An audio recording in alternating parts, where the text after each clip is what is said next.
Washington football. Woo!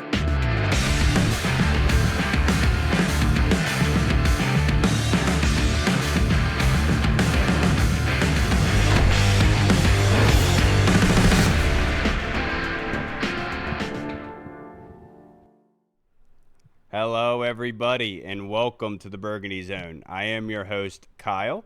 I'll be joined by my co-host, Michael Reed, here soon. Hall is on vacation this week, much deserved for that young man. Just obviously had his baby not too long ago, working hard on this pod and also at work, so he deserves his time off at the beach. I hope he does enjoy it. The title of tonight's episode is The Commanders. Are they legit? Question mark. And to be able to help us diagnose that kind of question is our good friend, hardworking man himself, Mr. Anthony Armstrong. Thank you for joining us, Anthony. How you doing? I'm doing good, Kyle. What's going on? How are you? Congrats to Hall over there having a baby and everything and vacationing too. So enjoy that. Enjoy that kid and soak in all those moments. Yeah, absolutely. Because he's new to the game. You are much more of a vet. You're not up quite to like Nick Cannon level, but Ooh, you no. yeah, you've definitely had your hand in the fire there. And I've just started. Obviously, my kids are 4 and 2, so it's not like as old as yours are, but. It's hard being a parent, and you need a break, so to speak. And I'm glad that You do Hall's need able to get you his. do you do need a break, but the best part about being a parent, being a dad is it requires more of you all the time, and you just get to step up to the challenge because you got a little person that looks like you and talks like you, and you're like, I do that same thing, like quit talking back to me, but you're like, that's the same thing I do, and so then you have to fix it in yourself to get it about your kids. It's a crazy thing, but man, it's a wonderful thing. You gotta You're see at, if you're the truth. you're absolutely right, because my son is just like me. And there's been times where I see him about to do something, and I tell him to stop. My wife's like, "Why'd you tell him to stop?" I'm like, because I know exactly what he's thinking. I know what he's about to do next. Like, you don't believe me, but trust me. And then, Lord, like, what do you know? He's doing exactly what I thought he was. But Anthony, before Reed is here, I did have a question for you because obviously the title is "Are the Commanders legit?" And before we do a roundtable, though, wanted to ask you your personal opinion. The offseason moves and the draft. Did the Commanders do enough to make themselves a legitimate contender in the whole National Football League in terms of championship caliber? I think that you are impressed by the offseason acquisitions and some of the things that they did, but there are still some glaring holes that it leaves a few question marks, at least enough that are going to make me, have a little bit of a pause from saying they're immediately jumping into that championship caliber team. I still think they're going to be a deep playoff team. I think they're going to be able to get some wins, but you have to wait and see what you're going to get from that defensive end position. That's really what I want to know. Like, who's going to get after that pass rusher? I mean, they brought in some people, Dietrich Wise. They added Javon Kinlaw inside, but they didn't get a premier, big name pass rusher out on the edge. And I don't necessarily think that's an issue because I think there are multiple ways to get after the passer Right. with Frankie Louvu and some of the other players they have in the fold. I think Joe Witt's going to be more creative about how he rolls things out. It's not going to be just line your best four up and go after and go hunt. There's going to be some players dropping out. There's going to be linebackers working off the edge and blitzing. There's going to be more three linebacker sets. So what does that look like? Does that unlock Frankie Louvu to get up around the line of scrimmage a lot more? So the way that the pass rusher shows up with this team can really help decide how high they go. But right now, I think they did a lot to make me feel good, but I'm still a little hungry. I need a little dessert. Yeah, This dog needs absolutely. to eat. This dog needs Exactly. to eat. Big dogs need to eat. You know what I'm saying? Absolutely. And Exactly. Reed, I talked to Anthony before we started recording. We're going to do like kind of basically a roundtable of questions that I had prepared. And so, like, because obviously Anthony is one of us at this point, even though former professional athlete, amazing guy that So, he is. Kyle, let's not act like Anthony's the only athlete here. Come on. Yeah, I know. You know this. I was all state, Anthony. I was all Yeah. state uh in men's swimming in Really? middle school. Yeah, I was thinking about transing out and facing What the women, but I state? didn't want to. What state? Maryland. No, I'm just kidding. I wasn't. I Maryland. wish I was. I I was can't about to swim, say, but dude, too there's no good. way that Reed was all state Yeah, swimming, no, dude. I sucked at sports. I would, but it's funny too though because I sucked at sports so bad. But like, I like to judge people when like people in the NFL mess up. I'm like, you fucking idiot! How did you not catch that? Hey, Meanwhile, like man. my fat ass is on the couch. couldn't even get the But training here. to rub this back into the Commanders, the question I want to do a roundtable of, Anthony, if you want to answer this first, who has the most pressure on them out of Jaden Daniels, Marshawn Lattimore, or Debo Samuel? Ooh, man, that's a great question. I'm gonna go with Debo Samuel. I think you have the contract situation in hand. You got to see how he operates outside of the Kyle Shanahan offense. All the question marks that you have, that brings it over here to a whole new situation. He's going to go into where he's not necessarily going to be the number one guy. How do you match up with Terry McLaurin? How's that relationship work? Where the ball gets just distributed to? Is he going to get a lot of catches where he feels good about his receptions and targets per game? We've seen Terry McLaurin had a few games where it was low, 2 or 3 catches, 2 or 3 targets. Could that happen with Debo? Is that going to be something where maybe you see an attitude or character thing show up? I don't really think that you will, because he's reuniting with Adam Peters. He does have a contract, a long-term deal on the line. So I think there's probably a little bit more pressure to see how he's going to show up there, but I think he's built for it. It's not like you're going to ask him to do something he hadn't done in the past. I think he brings a lot of firepower and explosiveness to this offense. So yeah, put the pressure on my man Debo. Yeah, I know that Jaden Daniels at the Fanatics Fan Fest talked about how he wishes with Debo he could just throw him a screen pass for 80 yards and make his job easy. And we all are wishing for that. For me personally, I do think it's Lattimore. And one of the big reasons is specifically the draft because of what they did last year with Mikey, where Mikey balled out outside, right? And obviously Lattimore being there didn't have the best year, of course. But kind of being at the end of your career, there is that pressure that gets mounted on you to make sure that you're continuing to work hard. And then on top of that, they did draft Trey Amos to the point where you're going to say, well, if I don't do well, we do have two solidified outside corners that we could plug in there.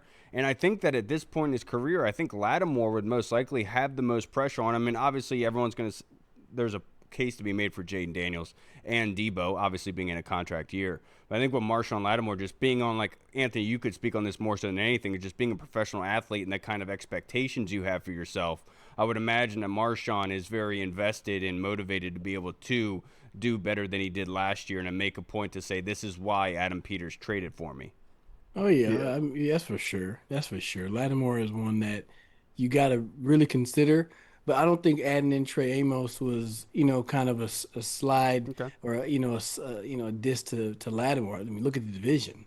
You need Yeah, to have it's true. multiple people that can go out there and cover some folks. So, It's but he fair. does have some pressure, though. I will say that he does have some pressure. Uh, I'll take the big dog in the room. I'll take Jaden Daniels. Just first of all, the quarterback position, as we know, it's the most important position in sports. He was anointed. He had a historic rookie season, the greatest rookie season of all time by a quarterback. He went to the NFC Championship game. The only way that there could be more pressure would be if he went to the Super Bowl than it would be winning a Super Bowl. People are expecting him to take a step back. I know a lot of people do just because of what you've seen from guys like C.J. Stroud and all these guys. Personally, I think Jaden's different. I think that Jaden just his planning. I have nothing against CJ Stroud, but what we saw from CJ Stroud last offseason was a bunch of podcasts with Mm-hmm. Michael Parsons doing all these things. And look, I don't know what happens behind the scenes. Anybody can do whatever they want, but I think what you see from Jaden has been like, yes, he's made some appearances at like Fanatics Fest and stuff like that, but it's mainly, by all accounts, Jaden Daniels is always in the lab. He's always working. He's the first guy there. He's the last to leave. So I just think that with that and being the face of the franchise from here on out, possibly, I mean, getting pushed by the NFL to be one of the faces of the league in the coming years is that's an enormous amount of pressure that I don't think any one of us can understand, except for Anthony, who's a pro athlete. But And Yeah, having possibly the best rookie season for a quarterback in the NFL ever, history, you know, that pressure obviously is mountainous, you could say to an extent, in and what and Josh Harris dropped I $500,000 on a know card. on a card for him. I mean, dude's worth it. I Yeah. guess. I First of all, mean, shout out to Josh for doing that though, putting and his money then back into. shout out to the guy who made the deal. You know how pumped I would be if I just so happened to have a card and Josh Harris was like, I'll buy that $500,000. I'd be like, I I'm mean, sorry, hell of an what? offer. Wow. Yeah, it's I'm life gonna see if I changing. can talk to that guy. My goodness. Yeah, dude, got a and few Wow. Pokemon cards he might be into. when talk about confidence in what you have, right, and being able to drop half a mil, but obviously that's you could say is chump change to Mr. Harris based on Yeah, offering up that's six true. billion Yeah. for this football team, of course. But I loved your guys' responses. The other question I did have here, besides Jaden Daniels, who is one player Washington can't afford to lose? Anthony.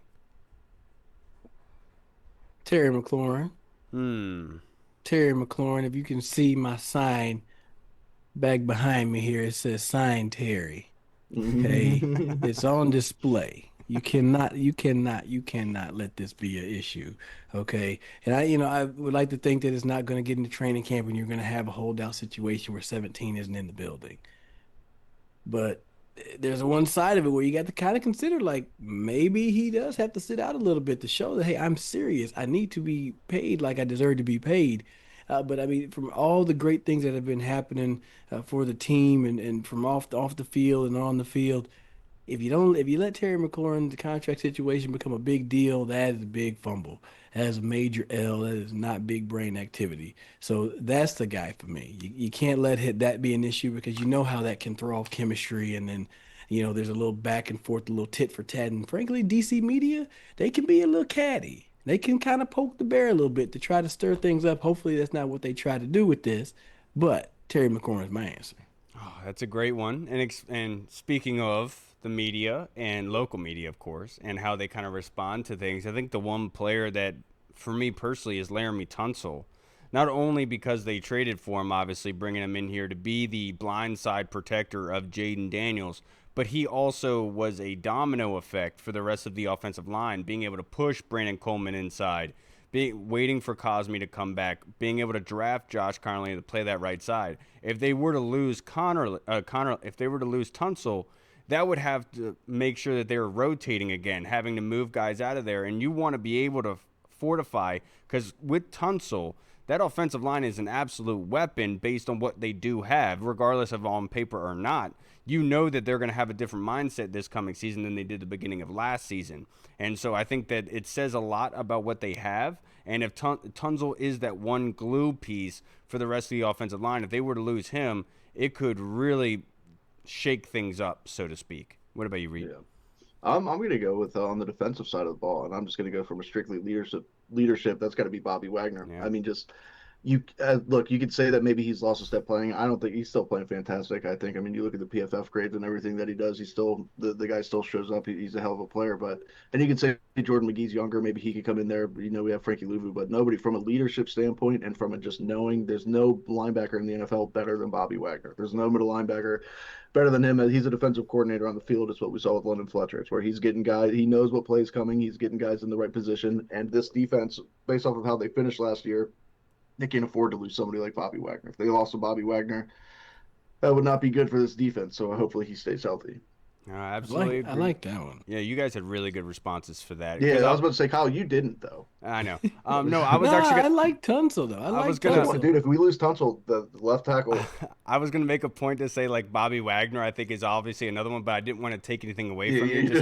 I know how you think at this point. We'll leave Reed the low hanging fruit. Yeah, Right. But like I think with Tunsil, if you go back to the previous question about training camp, if you don't hear anything about what's going on, like if nobody's flashing from the defensive inside, that means Tunsil's probably balling out and the offensive line is doing a good job. Or, just nobody's getting back there. So Yeah. you got to be able to look at it both ways and make sure you're getting the right side of the story. Because if it's just like Larry Tunsil is a freaking, statue over here and he's not letting anybody get past him, then it's like, okay, maybe I expect him to perform at this level. That's one of those things where it's like during the off season or during Yeah. camps when you hear the DBs pick off the quarterback, you're like either we've got some very good DBs or our quarterback is making some terrible decisions. And There's no in between Yeah. here. That definitely happened with like Montez Sweat and Chase Young, where we would get those reports at training camp that they're absolutely being just absolute animals up there and causing issues and dysfunction. And then you kind of find out later on in the season, like maybe our offensive line wasn't that great, and that's why that was happening, right? Maybe they were going against Ty and Seki. Well, dude, Man. you put some respect on Ty. Ty was I awesome. know, I like Ty and Seki. Freaking That was just, gigantic human being. That was the first name that came to mind. Yeah, I got you. Now the next Unfortunate memory right there. Just happened to be at the top of my.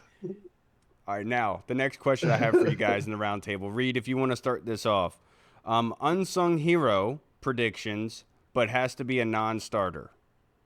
A non-starter. Unsung hero. I'm gonna go. I'm gonna go with my boy who I believe is going to And I don't know if you can really consider him a starter or not. I don't think that you can, but I think he's going to influence the game in multiple ways, and that's Jaylen Lane. I think if you put him on Okay. there, I think he can make some big explosive plays on offense. I mean, and then who knows? Maybe it's like the Brandon Banks effect for that one year, where you can get him a ball in space, he can bust open some big plays. I think he'll be a better receiver than Banks ever was, but Banks also had some huge returns. I think that's really Jaylen Lane can really help flip that field position, which is, as we know, so important given your offense a short field. I think that Jaylen Lane is going to be huge in multiple aspects for this team. Yep. But I him think bringing that, go ahead, Kyle. no, it's a great one because Jaylen Lane, obviously, we don't know if he's going to be a starter there. Obviously, the injury with Noah Brown. Said this last podcast. We're not going to hear anything until training camp. So just Right. like don't expect to hear anything. If he practices, then we're good to go. If not, then you're going to probably hear some updates on him. So just everyone take a deep breath. And obviously, Jaylen Lane could be somebody to help there, along with KJ Osborne. Somebody I think that could be like a Jacob Martin. I think is somebody that I would put up there to say being a non possible not we don't know how it's going to play out, of course, but just based on Anthony talking about the defensive end, who's going to get after it, right? And you know that they like to do that subbing with Dorrance Armstrong, Jalen Holmes and company. Very good chance that somebody like Jacob Martin, who has a pretty good career coming into Washington, could take this opportunity and I'll honestly really surprise people throughout the season of being able to get after the quarterback. What about you, Anthony? I mean, sure, yeah, Joe Witt's able to get people in some positions where they do their thing the best and some, mismatches. And yeah, I could see, Jacob Martin. My person on defense, and it's been the young guy out of UCLA is Kane Madrano. Mm, I feel like just watching his highlight tape is that he's going to be somebody that gets on the field a lot sooner than you think. I think he's a really smart player. The fact that he can get underneath passes and intercept things, but he's also athletic enough to spy quarterbacks, cover some of these tight ends, and probably stick with a few wide receivers. Maybe not a whole bunch, but a couple of them where he can stay with them, dropping into a deep cover two more so rather than having to see the linebacker just get emaciated against the pass. So I think that he shows up a little bit more. Maybe it spells Bobby from time to time on some of those second downs, where he doesn't have to get out there so early. Now you bring him back on third down, let him really diagnose some things and play his best football. So Kane Madrano's one for me. And if I had to give a second one, it's still in that linebacker room, it's Jordan McGee. Because I mm. think I think how he shows up could, like we said earlier, unlock Frankie Louvu to get up more around the line of scrimmage. It ends up being like a Deron Newton, Kinlaw, some sort of then, and then Luvu's that fourth chess piece that gets to move around. This could be a lot of fun things. So you Oh got yeah. to let your imagination run free with this. So McGee and Madrano, those are my two. I think the linebackers, the young linebackers, are going to make an impact. I really do hope that Especially with Medrano, thinking about how hard Ken Norton stood on the table for him and how bad he wanted him during the draft. That's got to tell you a lot about that kid. yeah, and I'm really hoping that Anthony is right about that because I've been waiting for to call him Bane Medrano. Just waiting for that day. Hopefully, he does be able to produce this season early and He often. I know there's high expectations, but he should come out to the wrestlers' theme music when they yeah. come out. The fireworks. He should be like, "Good God, that's the Undertaker's brother." Good God. You're absolutely right. Now, this next question I have for you guys, we can get into it in a little bit. Anthony, I know you got to get out of here very, very soon, but I wanted to get into this. What is a successful year for Washington, in your opinion, Anthony? Man, I think it's. I feel like I forget what I've said before on this, but it's really you got to get at least divisional round. You know what I mean? If you make it to the NFC Championship, that's awesome. Obviously, we will all want to improve and get to the Super Bowl, but you at least got to get divisional. You can't, be a wild card exit. You can't miss the playoffs right now. You got to really show that you're a team that's going to be in the hunt and be in the mix for the next 3 to 5 years. I recorded it well before Jaden's season. It might have been a year ago. I was like, this next 3 to 5 years could be special. You're at a point where, like you heard talked about, CJ Stroud took a little dip. Now everybody's wondering what year three is going to be like. If Jaden can have, a good year where he gets into the playoffs and still plays well, I think there's more people around him to help. It's not going to be just, all right, bud, figure it Right. out on your own. I'm calling the play, but you figure it out. Like, no, there's more pieces that are at play. You mentioned throwing it to Debo and let him take it 80. Like, you know how much that takes off of Jaden? That, I mean, the stats are still 80 yards passing and a Mhm. touchdown. It's still all the same, but he had to just, throw it right there, dink and dunk. He can be dink and dunk captain, all I care. and you don't have to worry about running the ball, getting hit, putting that many extra wear on his arm. I'm with it. I honestly, dude, like last year coming in with Jaden, I didn't want to put the expectations on him of saying that he had to reach this for it to be a success, right? But I've been on record saying this offseason. Getting to the NFC Championship game changed things. Expectations have risen. And I know that they're going to tell you this in the building. The expectation is the Super Bowl. And that's why they made the moves that they did. And that's going to be my expectation at this point. As much as I don't want to be contradictory to what I had last season, the NFC Championship changed things. And it truly did. Your window is open regardless of what everybody has to say, including the Madden ratings. They are geared for that situation. And so, in my personal opinion, a successful season overall is going to be to get to that next level. We saw the NFC Championship game. Would love to be able to win that this season. I know it's hard to get there. The NFL is very difficult to win in a consistent basis. But if I know anything, that this staff is going to be gearing them in that direction. And they've done a good job of shaping it to be able to get there, to Anthony's point before with the first question I asked him about the moves. What about you, Reed? I don't even remember the question. What's a He said, successful year? What's the successful year? Yeah, what's the What's a expectation? successful year? Fucking Super Bowl or bust. No, I'm just kidding. No, this year can still be successful, like you guys talked about, even if they don't make the NFC Championship game. I mean, I know that that's kind of where a lot of the bar is going to be among the fan base, but like that's not an every year thing. I mean, we would like it to, but like after doing that 1 year, like you got to kind of build. Like you talked about Jaden, I think it's tough for Jaden, especially because he set the bar so high, and you might see the statistics come back down to earth a little bit. Maybe more interceptions. Who knows? Maybe not as many clutch plays like you saw, which is just that's definitely going to happen. I would imagine because that was unreal last year. The amount of game-winning touchdowns and Right. then touchdowns in the final minute, but. You're also going to see him improve in some areas. It's probably going to be spreading the ball around, just doing what he's supposed to do consistently on a play-to-play basis, as opposed to getting out of the pocket, taking shots downfield, which did work out for him last year. So I don't really know if he can improve much on it, but really just the way that the teammates take to him, I think is going to be huge. And I don't want to make this all about Jaden, but like when you have that quarterback, that is kind of, this is Jaden's team. So where he goes is where we're going to go. Yeah, And that's kind of what the expectation should be. and to your point, I know somebody in the YouTube comments is going to say, "How can you expect a down year from Jaden?" And like that's not like really what you're saying. It's like what they've added. He Yeah. shouldn't have to do as much as he did last season. Like Right. they should be able to convert those short third downs, be able to not have to convert on fourth so often, and to be able to create the margin Right, for right, right. There's other things. error, and Yeah. to be able to expand on that, right?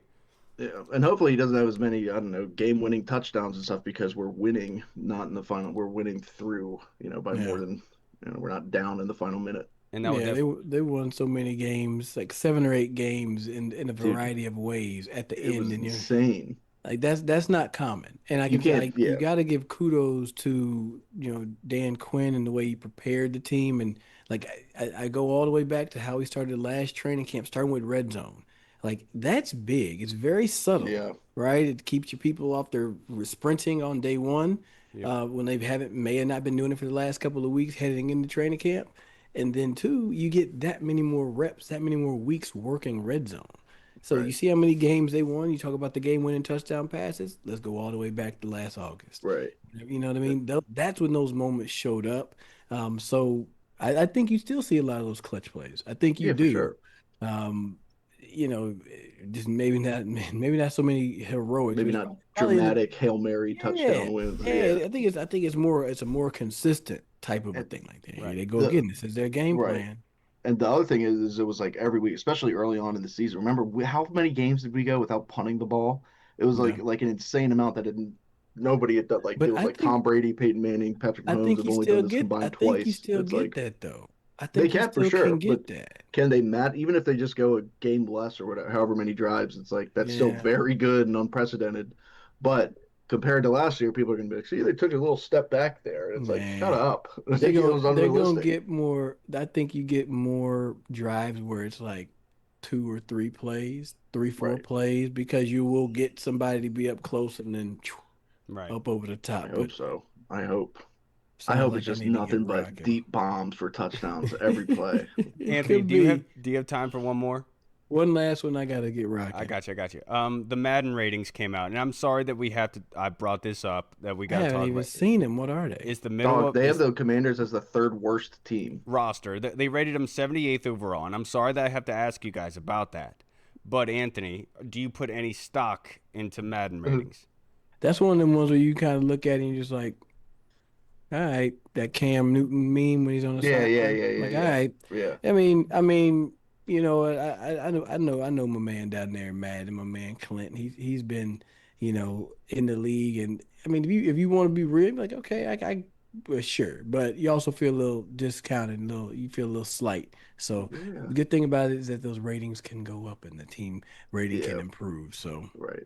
Yes. It was I think they were rated only above the Giants and the or in the Cardinals. But like another thing that I read, I don't remember who it was who said. I think it was Josh Taylor. He said that the like beta testing ratings aren't always like that's not like a finalized thing, and I hope not because they had like they had like the Browns above the Eagles and stuff. It mm, was like, come on now. yeah, Cowboys above the Eagles, 49ers were like the second Yes. highest rated team. It was It, like, this is marketing kind of 101 in the sense that yeah, they don't sell more copies of the game based on being right about things. And right, especially they don't get the pulse of everyone, the attention of everyone if they are more so right? It's more so about creating that attention. And once you create that attention, you've already won and you've gotten your right, goal done. And that's essentially what it is. I've said it for a while. The big market teams, you'll see them at the top and you'll see them at the bottom. Then the middle market, you'll probably see in the middle because they're trying to either get you pissed off or get you hyped up. And typically, getting pissed off, it really does well for you. Knowing that Washington, the rabid fan base that they do, that's going to piss everyone off, especially with the moves that they made in the offseason. If you're talking about just straight up paper ratings, I would imagine that Madden would respect that based on what they did in adding Debo Samuel and Laramie Tunsil. Those two by themselves should right, automatically right. balloon from last. But look, it's just to get you fired hmm up, in my personal opinion. yeah, woosah. All right, Anthony. I can't thank you enough for joining us, brother. Before you get out of here, just like to plug your social media handle and your show, sir. Have me, absolutely. Check me out. You can add me at Rated Armstrong anywhere you can find it. Listen to the Believe in Commanders podcast, and yeah, I'll catch y'all around for the rest of this summer and into the season. My man, I can't thank you enough for joining us. The middle of summer, I know it's hard, man, but I appreciate you as always for taking some time out for us and some extra time, of course. I hope you have a blessed day, sir, and enjoy it. Appreciate it, man. Y'all be good. Yeah, man. You too, See ya. mate. All right, everybody, we just spoke with the man, Mr. Anthony Armstrong, the very talented Anthony Armstrong. The dude just gets it. He does just get it. And look, you haven't been on here for a little bit. Not to point. Kyle, you got to talk to the lawyers about that, dude. I don't feel like talking to them right now. I think that Iran is on the phone with I them think right they're a now as little we busy, speak. dude. You know what's funny? It is funny that that they're like Iran's gonna gonna pull some legal stuff. Like they're Did it's you like see the memes? You who saw are the gonna be their lawyers? memes? Who's gonna? I We don't don't need to think get many into Jews are that. gonna take that on. Yeah. Yeah, we don't need to take that on. But that's such a great meme when I saw like walk into a lawyer's office of Leibowitz. It's like, oh man. Oh fuck. Oh shit. That's So so funny. messed up. But everybody, thank you for tuning in. I hope you continue to do so. Just before we get into fan questions, just want to update you guys. The rookies report to training camp on July 18th. The vets show up July 22nd. Some notable dates to look up. And then joint training camp is going to be on August 6th at the Pats. That's going to be away in Foxborough in Massachusetts. And then the Ravens are coming on August 21st at home in Ashburn. So if you're looking to be able to pick a day, do you want to do it? I would imagine that you're going to want it to be around that time in the middle of August. Probably the best time to do so. Now, to I feel get like in, I know we play the Ravens every preseason pretty much because they're right there and yeah, they're always trying to make it a thing. But I feel like we play the Patriots a lot in the preseason too. we do.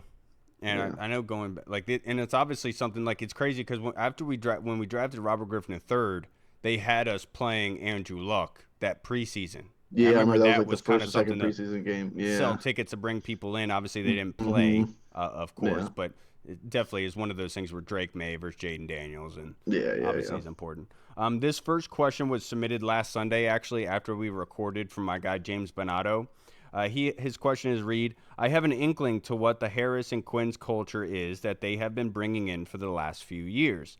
Can you define it in detail, please? And are there any players on the roster that don't fit it?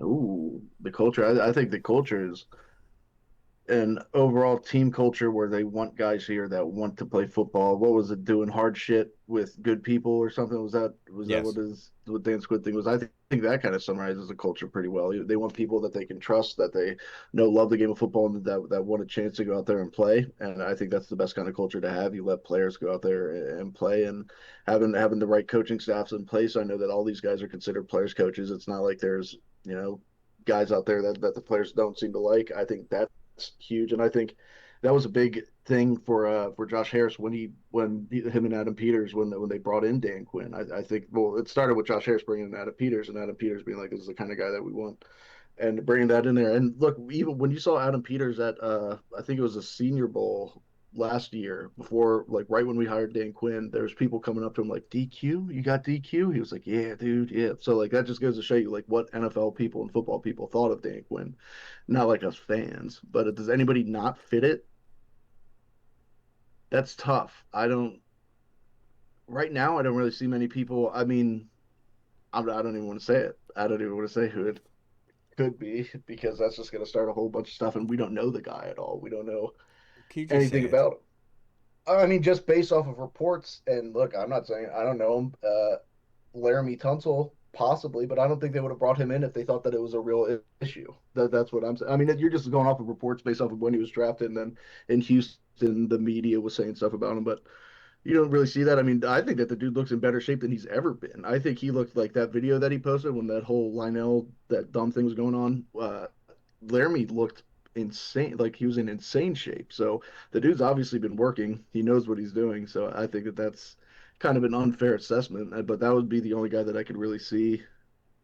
Maybe you could say something about. Other than that, Like when it comes down to the Linnell thing and what he talked about not showing up for voluntary workouts, like what I try to do in like the mental exercise of it is by saying like, how can I correlate it to my job and what I do? And let's right, say like they had voluntary training for people, and we just hired a guy who we know very much so has worked with us, like not worked with us before, but just trying to put in the sphere of the NFL. Like this is a 30-year guy who's been in the industry.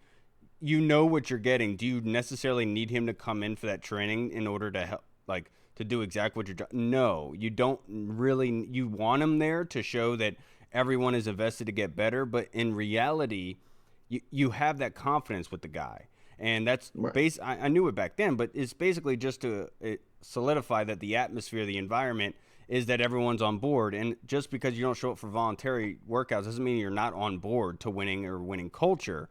There's also other scheduling conflicts that could be there before they even made the trade. Maybe he did have a scheduling conflict for volunteer. We really don't know. Only the people in the building do. But obviously, that's off on a different tangent.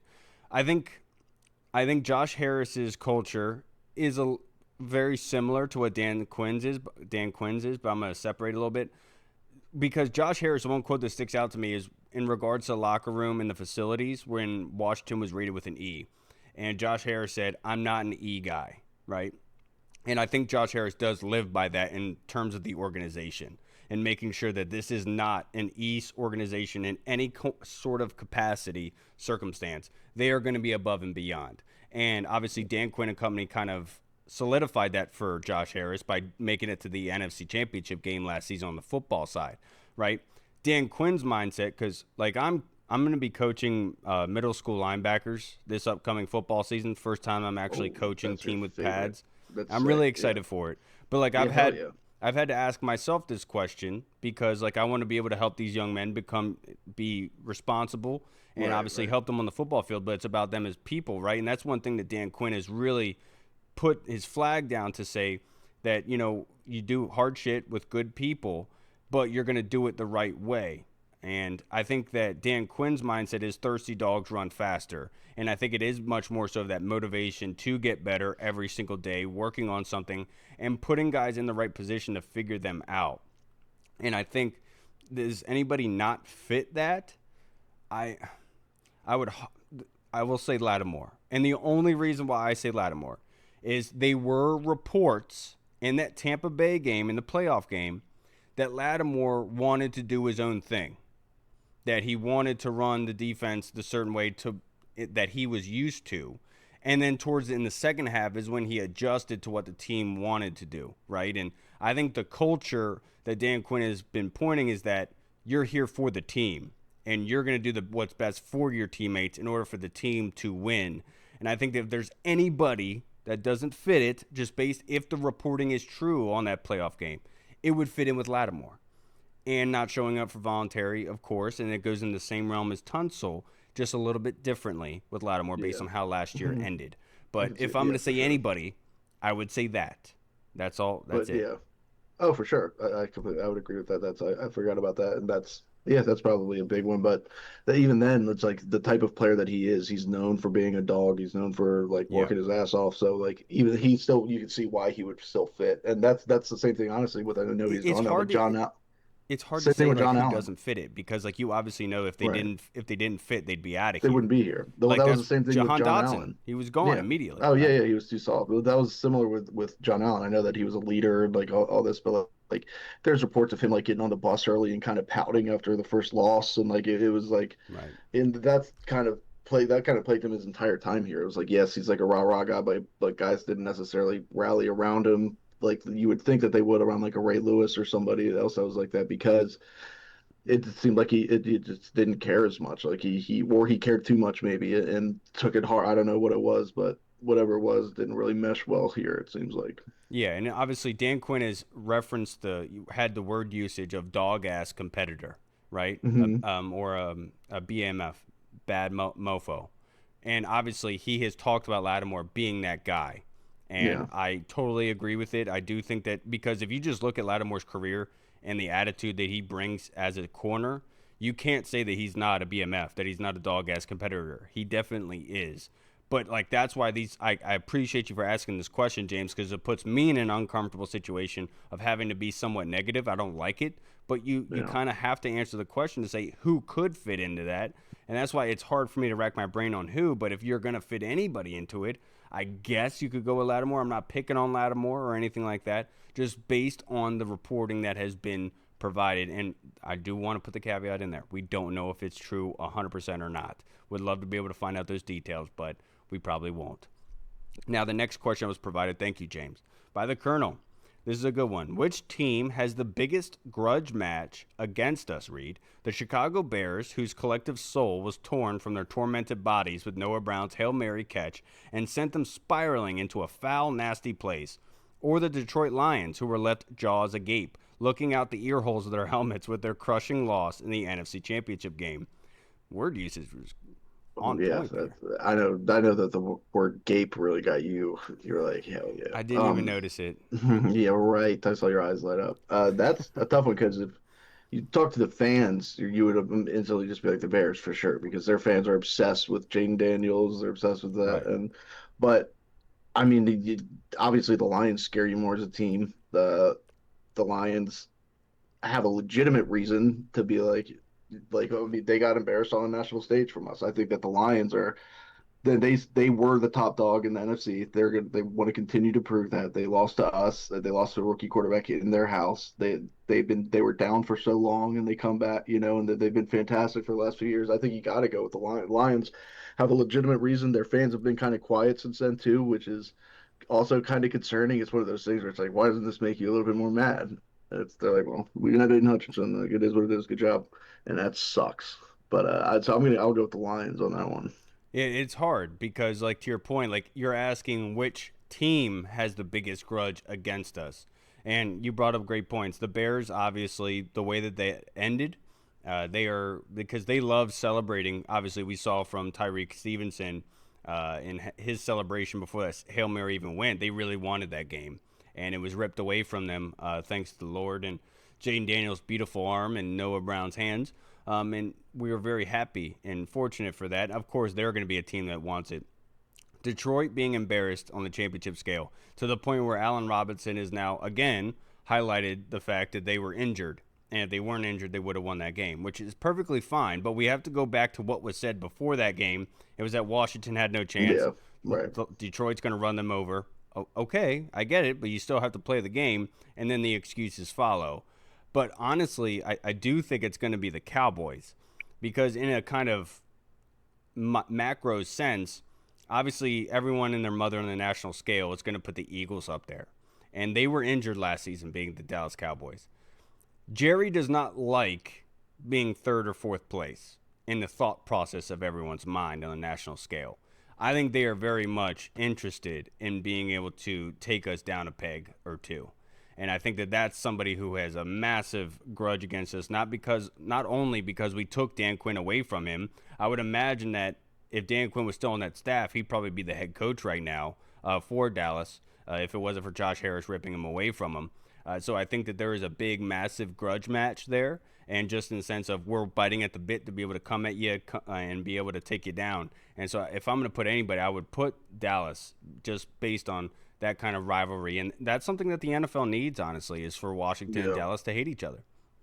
Yeah, I mean, yeah, the only yeah, I mean you're right because even when you think back to like the teams in our division that got the most, like us, obviously the Eagles just won the Super Bowl. They're talked about all the time. The Giants rebuilding the new quarterback, bringing in rookies, bringing in Jameis and Russell Wilson, and like they got the new sexy pass rushers. Honestly, because they have one of the best pass rushers in the NFL, or they should. And it's like nobody's really talking about the Cowboys. Cowboys didn't do much. Cowboys didn't bring in all this, and that bugs Jerry Jones. The only thing that you can say about the Cowboys is they traded for a head case wide receiver who's very talented. I still think he'll be good in Dallas. He proved that last year versus us. Yeah, he's still good, but and they made the wrong hire at head coach. We all think. I mean, we probably would have said the same thing about Dan Quinn at some point last year. But who knows what the hell's going to happen with Dallas? But you're right. I do think, like, from that aspect, for sure, Jerry's gunning for us right now. Yes, he is. Jerry doesn't like it. No, and you know that he's like the real coach of the team. And obviously, Kevin You think he lets his dumbass son do anything?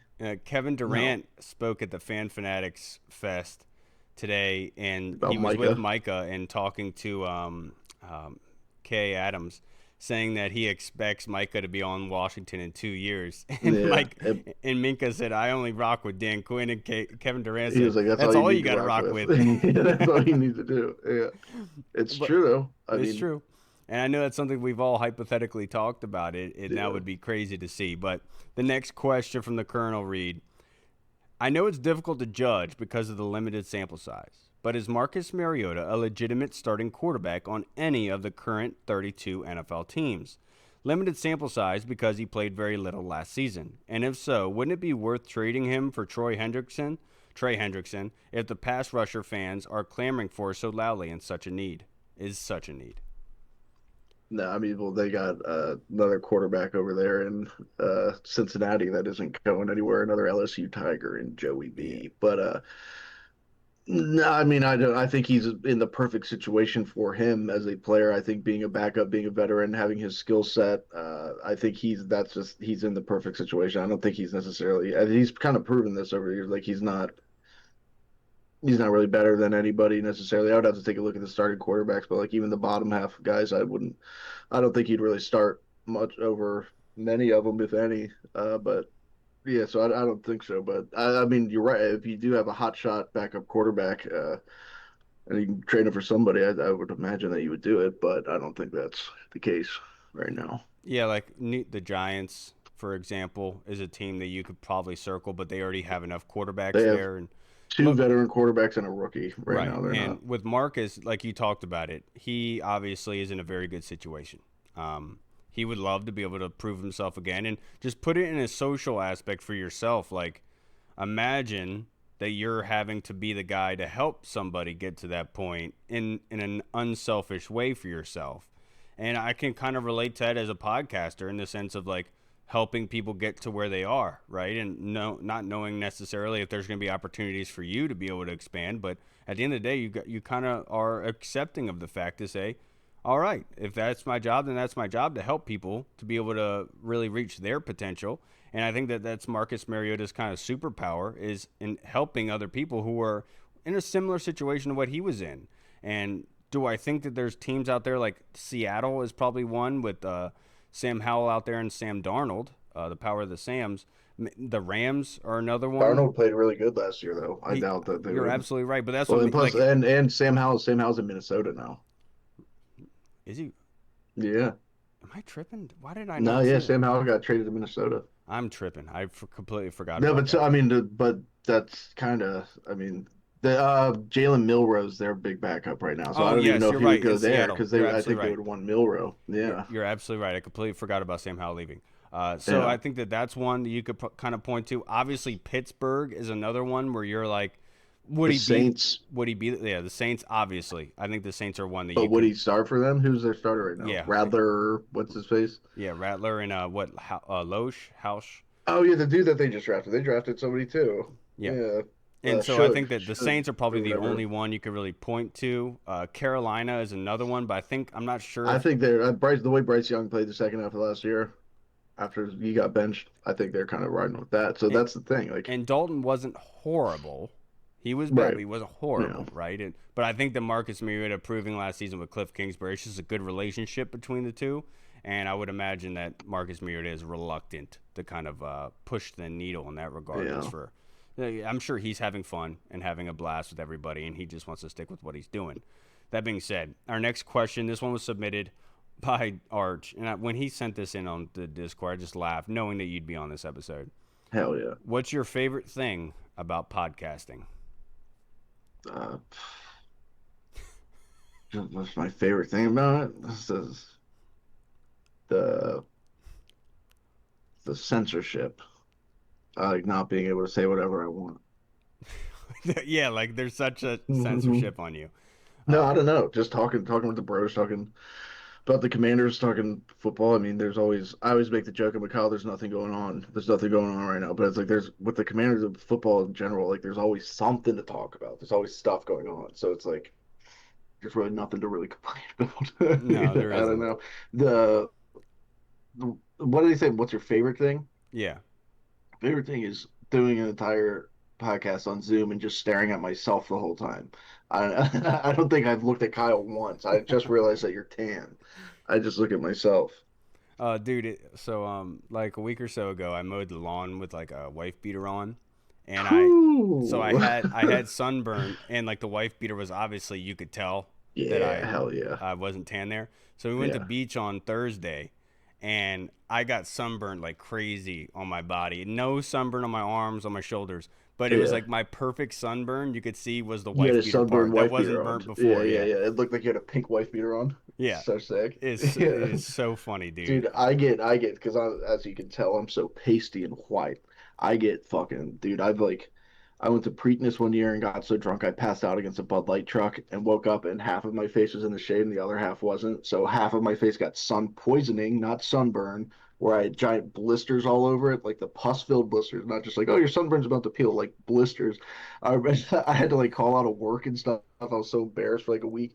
One time in Ocean City, me and Britton we're all drunk walking around with our shirts off, being cool guys, and then I got really bad sunburn on my back, and we are in a pool, and I was like, Britt, my back hurts. Is it sunburn at all? And he like looked at it, and he was like, Nah, dude, you're fine. It's just a little burned. And then like I went to the bathroom, and there was giant boils on it, and he Oh, was like, Dude, it's gross. I had to cut my shirt off it's because like I The couldn't move Hangover in it. real Yeah, life.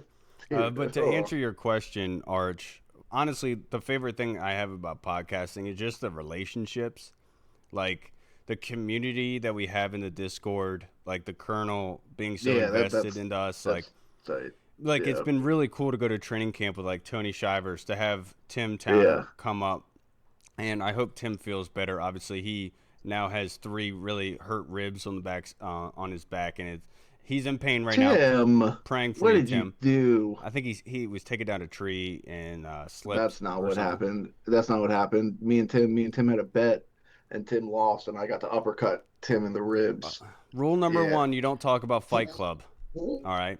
But honestly, Arch, it is the relationships, like the relationships that we've built up with Anthony Armstrong, with like Logan Paulson and others. It's been Ryan Fowler to name just a few, like Zach Selby. Like it's been really cool to just have those relationships with people you With the really didn't junkies. like you didn't think was possible. Like that Yeah, yeah, really yeah. is the fun part about all of this.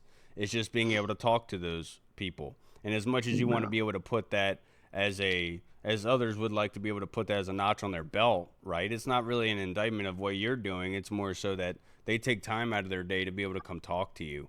And I think that's Hmm. just that's my favorite thing. Is just everyone that contributes supports this show, and it's really cool to see everyone be able to do that. Honestly, it's my favorite thing, and it's just honest. And I would hate to say that it's not the two mics, as much as they get on my Obviously, nerves obviously, we're the at best times. part. Honestly, we're probably the best part of the entire show. Me and Anthony. It's So so much fun to be able to talk with them. yeah, A lot of laughs, a lot of good times. We've done a lot of cool stuff together, like interviewing John Allen, go Logan, to the draft in Kendall. general. That was sick. Yes, Yeah, and yeah. that was a lot of fun. And it honestly it pushes you. It pushes you to get better and try to be able to come up with new ways. And as much as it seems futile in the end game of things, because like you have your day job, you have your family Yeah.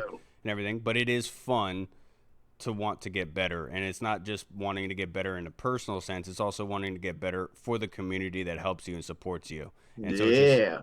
it's Get me fired up. something to be motivated about. Get And me fired up, and I have no motivation for anything. yeah, that's true. Now the next question from Deluxe. Fans have seen an offseason now with this regime. What are some things we learned in year one that we should keep in mind prior to week one in year two? It's a great question. Ooh, that this is, and I think this is important because I do it all the time, and we're not used to having a good team. This is a different year than last year. This is you see it every year. If sometimes teams take steps back, sometimes teams take step forward, like we did last year. Sometimes it's kind of goes into what we were talking about earlier. Sometimes it's unreal. Sometimes some incredible things happen the year before, and it's unrealistic to expect those things to continue to happen. What I expect is for us to be a more consistent team and better ultimately as a team. And it might not have the sexy results that it did last season, but eventually over time, like that's how you build a consistent good winner. You can't rely on these late game heroics all the time. If you can, awesome. I mean, definitely take that. But it's a different year. It's a new year. It's so it's just going to be completely different. We have no idea how the season is going to shake out, and that's one thing that I keep trying to keep in the back of my mind. Because we saw it with RG3. We expected RG3 even coming back from his injury. And look, I'm not, obviously you can just tell by the way they play. Jaden's not RG3, but we haven't had a consistent quarterback here ever in our lifetime. So other than Kirk, and but so it's we got a chance to have a special one. Yes. I just Well, farted. Did you hear that? That no, was I did not. I'm glad that you told me that you did though. yeah, thank you. Um, one thing that we learned last week, because like Sam 48 came out with his column last week saying how lucky the Commanders were last season and what they were able to achieve. We talked about those clutch moments, game-winning drives, right? But as much as that is lucky, I think it is proof into what we learned that this team, regardless of who the quarterback is, fights to the end and they work their Yeah. ass off. It doesn't matter Hmm. if they only have 30 seconds left in the game, like that Dallas Cowboy game that passed to Terry McLaurin to be able to score the touchdown when we missed the extra point. But they literally are never out of it. Like that's one thing that we learned from year one. We could take in going into year two is regardless of what happens, you know that they're going to continue fighting their ass off. Dude, even the this when we beat the Eagles that one game, we were getting dominated on the ground and Yeah. stuff, and it was even against the Falcons the next week.